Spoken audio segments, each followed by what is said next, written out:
दोस्तों आज एक जरूरी बात करते हैं। अगर कान का पर्दा फट जाए तो क्या करना चाहिए और ये क्या होता है। चलो इसको एकदम सिंपल और दिल से दिल तक समझते हैं कि ये क्या है। पहले ये समझो कि कान का पर्दा क्या होता है। दोस्तों हमारे कान के अंदर एक बहुत पतली सी झिल्ली होती है जिसे हम कान का पर्दा कहते हैं। यह झिल्ली कान के अंदर के सिस्टम को कवर करती है, यानी मिडिल ईयर और इनर ईयर को कवर करती है। जब कोई आवाज आती है तो वह पर्दे से टकराती है और उसमें कंपन या वाइब्रेशन से तीन छोटी हड्डियां और एक नर्व के जरिए हमें सुनाई देता है। Simple, right. जब ये पर्दा फट जाए तो उसमें छेद हो जाता है।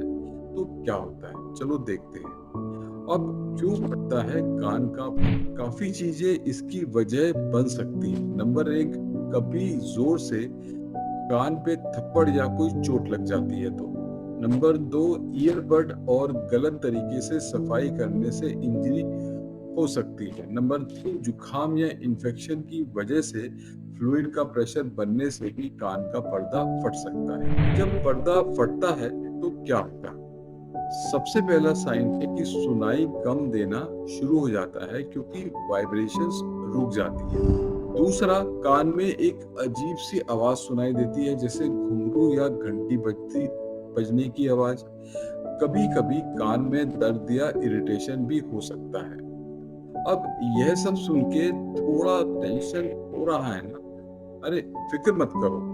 अब मैं तुम्हें बताता हूँ कि इसके लिए क्या करना है और कैसे संभालना है। कान का पर्दा फटने पर क्या करना चाहिए? सबसे इम्पोर्टेंट है, पानी से बचाओ।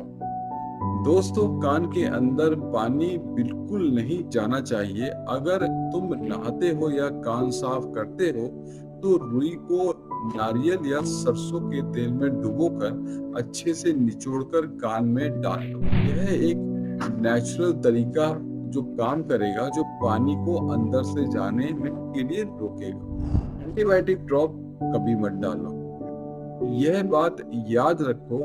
और मैं दोबारा कह रहा हूँ, कान के अंदर कोई भी दवा की बूंद बिना डॉक्टर की सलाह के मत डालना। हम अक्सर डिस्पेंसरी से कोई ड्रॉप ले आते हैं और डाल देते हैं, पर यह गलत है। एंटीबायोटिक ड्रॉप से कान में भयंकर जलन हो सकती है और प्रॉब्लम गले तक भी पहुंच सकती है। सो नो दवाई विदाउट एनी डॉक्टर्स एडवाइस।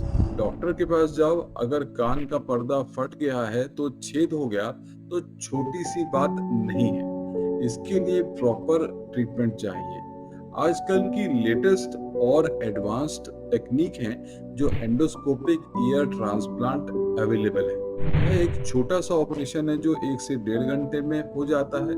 इसमें कान के पीछे कोई चीरा नहीं लगता और जो छेद है वह बिल्कुल ठीक कर दिया जाता है।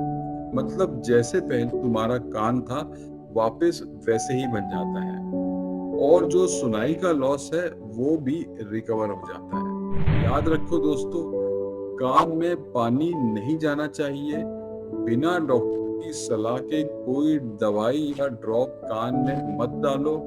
अगर पर्दा फट गया तो जल्दी से ईएनटी डॉक्टर के पास जाओ और लेटेस्ट टेक्निक से पर्दे का ट्रांसप्लांटेशन करवाओ। इतना करोगे तो तुम्हारा कान एकदम फिट हो जाएगा। अगर ये बातें हेल्पफुल लगी है तो अपने दोस्तों के साथ शेयर करो और ऐसी ही हेल्थ टिप के लिए मेरे साथ जुड़े रहो। थैंक यू दोस्तों, और अपना ख्याल रखो।